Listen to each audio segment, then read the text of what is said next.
नमस्कार, श्री स्वामी समर्थ. मी साधना. तुम्हा सर्वांचं माझ्या चॅनलमध्ये स्वागत आहे. तुम्ही जर अजून माझ्या चॅनलला सबस्क्राईब केलं नसेल तर सबस्क्राईब करा आणि बेल आयकॉनवर क्लिक करा, म्हणजे माझी सर्व माहिती आणि व्हिडिओ तुमच्यापर्यंत पोहोचून जातील. तर आज गुरुपौर्णिमा आहे.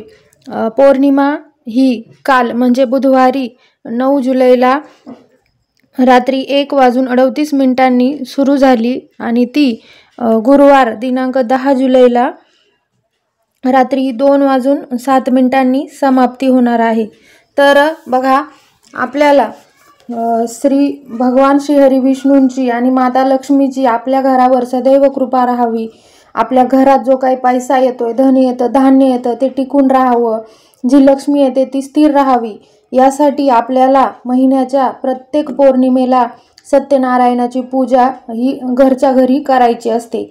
बघा, ज्या घरात सत्यनारायणाची पूजा दर पौर्णिमेला होते, अशा घरामध्ये कधीही पैशाची, धनाधान्याची कमी राहत नाही. तेथे सदैव लक्ष्मी वास करत असते. जो काही पैसा येतो तो स्थिर राहतो, जी लक्ष्मी येते ती स्थिर राहते. बघा, पैसा कमवण्याला महत्त्व नसते. पैसा तर कुणीही कमवतं, परंतु आलेला पैसा म्हणजेच आलेली लक्ष्मी ही टिकून ठेवता आली पाहिजे, याला तर खरं महत्त्व आहे. आपण खूप पैसा कमवतो, काम करतो, कष्ट करतो आणि पैसा येतो आपल्या घरात, परंतु तो पैसा थांबत नाही. बघा, बऱ्याच व्यक्ती या जॉब करत असतात, तर महिनाभर जॉब करतात, ड्युटीला जातात आणि महिन्याच्या अखेरला जेव्हा पेमेंट येतं, पगार येतो, तेव्हा तो पेमेंटचा पैसा हा अगदीच 2-3 दिवसातच संपून जातो. म्हणजे पैसा येतो घरात, परंतु तो स्थिर राहत नाही. जी लक्ष्मी येते ती टिकून राहत नाही घरात. पैसा आला की खर्चही खूप होतात. त्यामुळे आपल्याला आपल्या घरात जी लक्ष्मी येते, पैसा येतो, तो स्थिर ठेवण्यासाठी प्रत्येक महिन्याच्या पौर्णिमेला सत्यनारायण करायचं असतं. हे सत्यनारायणाची पूजा तुम्ही अगदी घरचे घरी करू शकतात. यासाठी तुम्हाला कुठल्या भटजीची किंवा ब्राह्मणांची गरज नाही आहे. तुम्ही महिन्यातल्या कोणत्याही पौर्णिमेला आपल्या घरच्या घरी सत्यनारायण करू शकतात. यासाठी तुम्हाला श्री सत्यनारायण पूजाविधी या असा एक छोटासा ग्रंथ किंवा पुस्तक आपल्या स्वामी समर्थ केंद्रामध्ये मिळतं, किंवा कुठल्याही धार्मिक पुस्तकांच्या दुकानात तुम्हाला हा ग्रंथ किंवा हे पुस्तक भेटून जाईल. तर या पुस्तकामध्ये पूजेची सर्व मांडणी विधी दिलेली आहे. यासोबतच श्री सत्यनारायणांचे कथेचे 5 अध्याय दिलेले आहेत. आपल्याला ते 5 अध्याय वाचायचे असतात आणि शेवटी आरती करायची असते. तर बघा, घरच्या घरी सत्यनारायण आज गुरुपौर्णिमेनिमित्त कसं करायचं. तर बघा, आज गुरुपौर्णिमा आहे. वर्षातली खूप मोठी पौर्णिमा आज आहे. त्यामुळे गुरुवारही आहे. भगवान विष्णू आणि माता लक्ष्मीचाही वार आहे. स्वामी समर्थ महाराजांचाही वार आहे. अगदी दुग्ध शर्करेचा योग या दिवशी आहे. म्हणून आपल्याला घरच्या घरी सत्यनारायण करायचं आहे. तर सत्यनारायण कधी करायचा, दिवसभरात कधीही करायचा का? तर बघा, सत्यनारायण तुम्ही पौर्णिमेच्या दिवशी म्हणजे उदय तिथीनुसार तुम्हाला तो करायचा असतो. ज्या दिवशी सूर्यानं पौर्णिमा पाहिलेली असते त्या दिवशी तुम्हाला सत्यनारायण करायचा असतो. तर सत्यनारायण विशेषतः प्रदोष काळी करायचा असतो. प्रदोष काळ म्हणजे सायंकाळी 4 किंवा 4:30 वाजेनंतर तुम्हाला सत्यनारायणाची पूजा ही करायची असते. दिवसभरातही तुम्ही ती पूजा करू शकतात, परंतु जर तुम्हाला विशेष फलदायी जर सत्यनारायण करायचं असेल तर तुम्ही संध्याकाळी म्हणजेच प्रदोष काळात या सत्यनारायणाची पूजा करायची आहे, 4 किंवा 4:30 वाजेनंतर. आता जे कोणी ऑफिसला जातात किंवा कामाला जातात, तेव्हा त्यांना दिवसभर वेळ नसतो. मग ते म्हणतील आम्ही सत्यनारायण कधी करायचं. तर बघा, अशा व्यक्तींसाठी त्यांनी जेव्हा ते ड्युटीवरून किंवा ऑफिसवरून त्यांच्या कामावरून घरी येतात 8-9 वाजता, घरी आल्यावर त्यांनी आंघोळ करायची आणि नंतर सत्यनारायणाची पूजा केली तरी काही हरकत नाही. तुम्ही 10-11 वाजेपर्यंत रात्री सत्यनारायणाची पूजा करू शकतात. तर मग आता सत्यनारायणाची पूजा कशी करायची, त्यासाठी काय काय पाहिजे. तर सर्वप्रथम आपल्याला सत्यनारायण पूजेसाठी एक चौरंग पाहिजे, एक पाट पाहिजे आणि आंब्याच्या 5 डहाळ्या पण पाहिजे. जर आंब्याच्या डाळ्या नसतील तर तुम्हाला केळीचे खांबही चालतील. तर प्रथमतः तुम्हाला चौरंग आणि पाट स्वच्छ धुवून घ्यायचा, पुसून घ्यायचा आहे.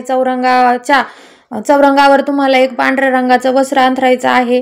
त्या चौरंगाच्या चारही कोपऱ्यांना तुम्हाला 4 आंब्याचे किंवा केळीचे डहाळे लावायचे आहे.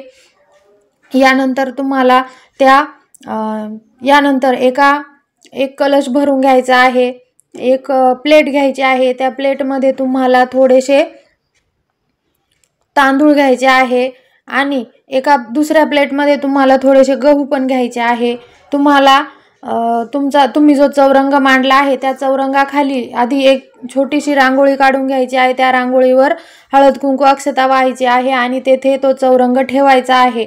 आता त्या चौरंगाच्या मधोमध तुम्हाला गव्हाची रास करायची आहे. थोडेसे गहू घ्यायचे ओंजळभर, त्या चौरंगाच्या मधोमध गव्हाची रास करायची. त्या राशीवर तुम्हाला एक तांब्या पाणी भरून घ्यायचं आहे. त्या तांब्यामध्ये तुम्हाला 1 रुपयाचं नाणं, एक सुपारी, हळद कुंकू अक्षता, फूल व्हायचं आहे आणि त्या तांब्यावर तुम्हाला एक स्वस्तिक काढायचं आहे समोरच्या बाजूने आणि त्या तांब्याच्या म्हणजे त्या तांब्याच्या बाजूंना तुम्हाला 8 दिशांना 8 उभ्या रेषा काढायच्या आहे कुंकवाने. या उभ्या रेषा काढताना तुम्हाला खालून वर रेष काढायची आहे. त्या तांब्याला हळद कुंकू वाहून तुम्ही जो चौरंगावर गव्हाची रास केली आहे त्या राशीवर तुम्हाला तो तांब्याचा गडवा ठेवायचा आहे. आता त्या तांब्याच्या गडव्यामध्ये तुम्हाला आंब्याची पाने, नागवेलीची पाने, जी पाने तुम्हाला उपलब्ध होतील ती पाने तुम्हाला त्यात टाकायची आहे आणि त्या तांब्यावर तुम्हाला एका प्लेटमध्ये तांदूळ ठेवायचे आहे आणि ती प्लेट तुम्हाला त्या तांब्यावर ठेवायची आहे. आता यानंतर तुम्हाला तुमच्या देवघरामध्ये जी काही भगवान बालकृष्णांची मूर्ती आहे ती मूर्ती एका ताम्हणामध्ये घ्यायची आहे. जर तुमच्याकडे भगवान बालकृष्णांची मूर्ती नसेल तर तुम्ही एक सुपारी, बालकृष्णांचं प्रतीक किंवा विष्णू भगवानांचं प्रतीक म्हणून सुपारीही घेऊ शकतात. तुम्ही त्या ताम्हणात जी बालकृष्णांची मूर्ती किंवा सुपारी ठेवली आहे तिच्यावर तुम्हाला अभिषेक करायचा आहे. तिच्यावर तुम्हाला एकदा पाण्याने, एकदा पंचामृताने आणि परत एकदा पाण्याने अभिषेक करायचा आहे. अभिषेक करत असताना तुम्हाला पुरुष सूक्तम म्हणायचं आहे किंवा तुम्ही व्यंकटेश स्तोत्रही त्या मूर्तीला अभिषेक करताना म्हणू शकतात. यानंतर ती मूर्ती उचलून तिला स्वच्छ कापडानं पुसून जी तांदळाची प्लेट तुम्ही तांब्यावर ठेवली आहे त्यावर तुम्हाला ती मूर्ती स्थापित करायची आहे.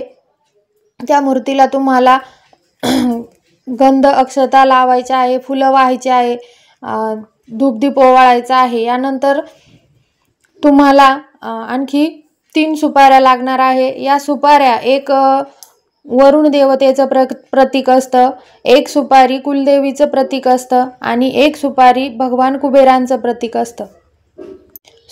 भगवान कुबेर नाही, गणपती बाप्पाचं प्रतीक असतं. तर या 3 सुपाऱ्या तुम्हाला घ्यायच्या आहे. आता तुम्हाला चौरंगावर जो तुम्ही तांब्या कलश मांडलेला आहे त्या कलशाच्या समोर तुम्हाला 2 आंब्याचे पाने असे 3 जागेवर ते आंब्याचे पानं ठेवायचे आहे. 2 जोड पानांचं 1 पान असं करायचं आहे. आणि मग तुम्हाला सर्वप्रथम गणपती बाप्पा त्या ताम्हणामध्ये ठेवून गणपती बाप्पाचा अभिषेक करायचा आहे. त्या गणपती बाप्पांच्या सुपारीवर एकदा पाण्याने, एकदा पंचामृताने आणि एकदा परत पाण्याने असा 3 वेळा अभिषेक करायचा आहे. अभिषेक करताना तुम्ही गणपती अथर्वशीर्ष किंवा गणपती स्तोत्र म्हणू शकतात किंवा ओम गंग गणपतये नमः या मंत्राचा जापही तुम्ही करू शकतात. अभिषेक झाल्यानंतर गणपती बाप्पांची ती सुपारी पुसून तुम्हाला जिथे तुम्ही 3 ठिकाणी पाने ठेवली आहे त्यातल्या तुमच्या उजव्या हाताच्या 1 नंबरच्या जागेवर तुम्हाला तिथे त्या पानावर थोडेसे तांदूळ आसन म्हणून ठेवायचे आहे आणि त्यावर तुम्हाला गणपती बाप्पांची ही सुपारी स्थापित करायची आहे. यानंतर तुम्हाला कुलदेवीची सुपारी घ्यायची आहे, ती ताम्हणात ठेवून तिचाही अभिषेक करायचा आहे. तुम्हाला एकदा पाण्याने, एकदा पंचामृताने आणि परत एकदा पाण्याने असा 3 वेळा अभिषेक कुलदेवीच्या सुपारीचा करायचा आहे. अभिषेक करताना तुम्ही श्री सूक्तम म्हणू शकतात. अभिषेक झाल्यानंतर ती सुपारी स्वच्छ कपड्याने पुसून तुम्ही गणपती बाप्पांच्या शेजारी म्हणजे मध्यभागी थोडेसे आंब्याचे पाने ठेवले होते, त्यावर थोडेसे तांदूळ ठेवून त्या तांदळांवर तुम्हाला ती सुपारी ठेवायची आहे. त्या सुपारीला तुम्ही कुलदेवी म्हणून ठेवायचं आहे. त्या सुपारीला तुम्ही गंध, अक्षता, फुलं व्हायची आहे, धूपदीप ओवाळायचा आहे. यानंतर तिसरी सुपारी ही वरुण देवतांची सुपारी तुम्ही ताम्हनात घेऊन तिला अभिषेक करायचा आहे. या मूर्तीलाही एकदा पाण्याने, एकदा पंचामृताने आणि एकदा परत पाण्याने अभिषेक करायचा आहे. 3दा अभिषेक झाल्यानंतर तुम्ही ती मूर्ती स्वच्छ कापडाने पुसून जिथे कुलदेवीच्या डाव्या बाजूला जिथे कुलदेवी ठेवली आहे त्या कुलदेवीच्या डाव्या बाजूला त्या आंब्याच्या पानांवर थोडेसे तांदूळ ठेवून तिथे तुम्हाला ती वरुण देवतेची सुपारी ठेवायची आहे. त्या सुपारीला तुम्हाला गंध, हळदी कुंकू, गंध, अक्षता, फुले वाहायची आहे आणि धूपदीप ओवाळायचा आहे. आता यानंतर या तिन्ही सुपाऱ्यांना तुम्हाला नैवेद्य दाखवायचा आहे. तर नैवेद्यामध्ये तुम्ही काजू, बदाम किंवा खडीसाखरही ठेवू शकतात. आता यानंतर ही सर्व पूजा झाल्यानंतर तुम्हाला सर्वप्रथम सत्यनारायण भगवानांचा फोटो या पूजेकरता पाहिजे असतो. जर फोटो मोठा नसेल तर छोटा फोटोही मार्केटमध्ये अवेलेबल आहे, तोही तुम्ही घेऊ शकतात. तो फोटो तुम्ही जिथे कलश मांडला आहे त्या चौरंगावर कलशाच्या पाठीमागे उभा करून ठेवायचा आहे. आता या सगळ्या पूजेला तुम्हाला धूप दीप लावायचा आहे. नंतर सर्व पूजेवर तुम्हाला हळद कुंकू, अक्षता, फुले वाहायची आहे. आता ही झाली पूजेची मांडणी. यानंतर तुम्हाला जे सत्यनारायण कथेचं पुस्तक आहे त्या पुस्तकामध्ये 5 अध्याय दिलेले आहे सत्यनारायणाचे. ते 5 अध्याय तुम्हाला वाचायचे आहे. हे 5 अध्याय वाचण्याच्या आधी तुम्हाला स्वामी स्तवन वाचायचं आहे. एक नाम स्वामी समर्थ नामाची जप करायची आहे. गणपती अथर्वशीर्ष वाचायचा आहे आणि मग त्या सत्यनारायण कथेच्या पहिल्या अध्यायाला सुरुवात करायची आहे. हे 1 ते 5 अध्याय तुम्हाला एकाच ठिकाणी बसून वाचायचे आहे. त्यानंतर अध्याय वाचून झाल्यानंतर तुम्ही आरती करायची आहे. सत्यनारायण कथेच्या पुस्तकाच्या पाठीमागच्या पानांवर सत्यनारायण भगवानांची आरती दिलेली आहे. तुम्हाला आधी गणपती बाप्पांची आरती करायची आहे, नंतर स्वामी समर्थ महाराजांची आरती करायची आहे, नारायणांची आरती करायची आहे, नंतर तुमच्या कुलदेवीची आरती करायची आणि नंतर सत्यनारायण भगवानांची आरती करायची आहे. म्हणजे पंचारती तुम्हाला करायची आहे. आरती झाल्यानंतर तुम्हाला जी आरती तुम्ही देवासमोर ओवाळत होता त्या आरतीला तुमच्या पूर्ण घरभर घेऊन फिरायचं आहे. घरात सगळीकडे ती आरती दाखवायची आहे आणि मग नंतर घरातल्या माणसांना आरती घ्यायला द्यायची आहे. यानंतर तुम्हाला सर्वात महत्त्वाचं म्हणजे सत्यनारायणांच्या पूजेसाठी तुम्हाला प्रसादाचा शिरा बनवायचा असतो. तो शिरा तुम्ही तुमच्या घरातल्या आधी सत्यनारायण भगवानांना प्रसाद म्हणून द्यायचा आहे. प्रसाद ठेवताना त्यावर तुम्हाला तुळशीपत्र ठेवायचं आहे. तुळशीपत्र तुम्ही जो बालकृष्णांची मूर्ती पूजेमध्ये ठेवली आहे तिलाही तुम्हाला तुळशीपत्र आणि मंजुळा वाहायच्या आहे आणि प्रसादावरही तुम्हाला तुळशीपत्र ठेवायचं आहे. फक्त गणपती बाप्पाला जो प्रसाद दाखवणार आहे त्यावर तुम्हाला तुळशीपत्र ठेवायचं नाही. यानंतर जो प्रसाद आहे तो प्रसाद तुम्ही तुमच्या घरातील सर्व व्यक्तींना द्यायचा आहे. हा प्रसाद तुम्हाला थोडासाच बनवायचा आहे की जो पटकन संपेल. हा प्रसाद तुमच्या फक्त घरातल्या व्यक्तींनाच द्यायचा आहे. घराच्या बाहेरील म्हणजे शेजारी पाजारी कुणालाही हा प्रसाद द्यायचा नाही. तो फक्त तुमच्या घरातील व्यक्तींसाठीच प्रसाद असतो. अशा प्रकारे सत्यनारायण भगवानांची पूजा ही करायची आहे आणि याची उत्तर पूजा ही तुम्हाला त्याच्या दुसऱ्या दिवशी म्हणजे शुक्रवारी सकाळी करायची आहे. शुक्रवारी सकाळी तुम्हाला उत्तर पूजा करायची आहे. आता उत्तर पूजा कशी करायची तर जे काही तुम्ही पूजा मांडलेली आहे सत्यनारायण भगवानांची, जो तुम्ही तांब्या कलशावर तुम्ही प्लेटमध्ये जी बाळकृष्णांची मूर्ती ठेवलेली आहे ती मूर्ती आधी तुम्हाला थोडेसे शुक्रवारी सकाळी आंघोळ करून घ्यायची. नंतर देवपूजा करायची आणि हातात थोडेसे तांदूळ घ्यायचे. हातात तांदूळ ठेवायचे ना. आधी पूजा झाल्यावर हातात तांदूळ घ्यायचे आणि ते तांदूळ आपल्याला पूजेवर वाहायचे आहे. तर जेव्हा तुम्हाला तांदूळ पूजेवर वाहायचे आहे तर ते हातातल्या अक्षता तांदूळ वाहण्यापूर्वी जी मूर्ती तुम्ही तांब्याच्या कलशावर प्लेटमध्ये ठेवलेली आहे बाळकृष्णांची मूर्ती ती उचलून घ्यायची आहे पूजेतून आणि मग त्या पूजेवर तुम्हाला अक्षता वाहायच्या आहे। या अक्षता वाहताना तुम्हाला एक मंत्र म्हणायचा आहे, तर तो मंत्र मी डिस्क्रिप्शन बॉक्समध्ये देते। तर तो मंत्र कोणता? यांतु देवगणा सर्वे पूजा मदाय पार्थिवा इष्टकाम सिद्ध्यर्थ पुनरागमनाय च।